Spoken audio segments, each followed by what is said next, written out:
I was having one of those rare perfect Saturdays where absolutely nothing seemed capable of ruining my mood. I had spent the morning running errands, grabbing coffee, and browsing through a local clothing store that was having a huge clearance sale. I wasn't looking for anything specific, but then I saw it. Hanging alone on a display rack was a limited edition shirt with a design I had been searching for months. It wasn't available online anymore, collectors were charging ridiculous prices for it, and somehow this one had ended up on a clearance rack. I checked the size, and it was exactly mine. It felt like I had won the lottery. I immediately grabbed it and carried it around the store while continuing my shopping. After about 20 minutes, I headed to the checkout line, paid for the shirt, got my receipt, and placed the bag in my cart. As far as I was concerned, the transaction was finished and the shirt officially belonged to me. What I didn't know was that the real drama was just beginning. As I walked toward the exit, I heard someone behind me say, "Excuse me, where did you find that shirt?" I turned around and saw a woman who looked to be in her late 50s wearing oversized sunglasses and carrying a designer purse. Before I could answer, she walked closer and peered directly into my shopping bag. "That's the shirt my son wants," she announced. I politely told her that I found it on a clearance rack near the back of the store. She immediately spun around and marched in that direction. I figured that would be the end of it.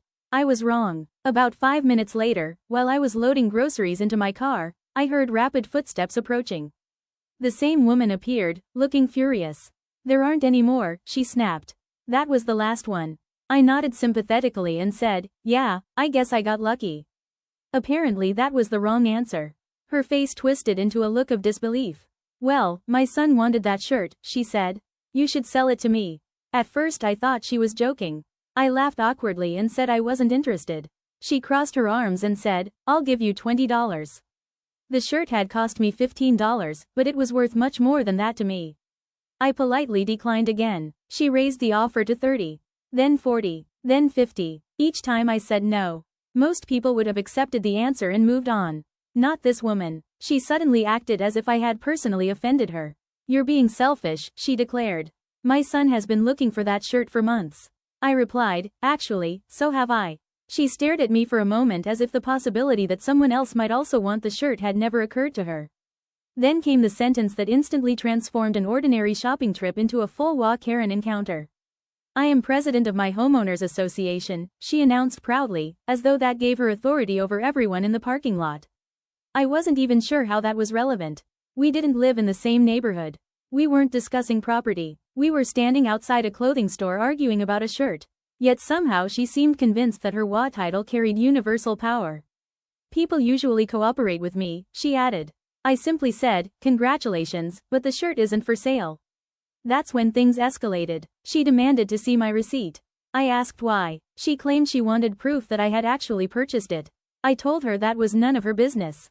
She then accused me of grabbing the shirt out of another customer's cart. I couldn't believe what I was hearing. The accusation was completely fabricated. A nearby shopper overheard the conversation and looked confused. The woman immediately pointed at me and announced loudly, "This man took the shirt my son wanted and refuses to give it back." Notice how the story had already changed. Moments earlier she admitted I bought it first. Now she was implying I had somehow stolen it. A small crowd started paying attention. Fortunately, facts have a way of surviving even the most dramatic performances.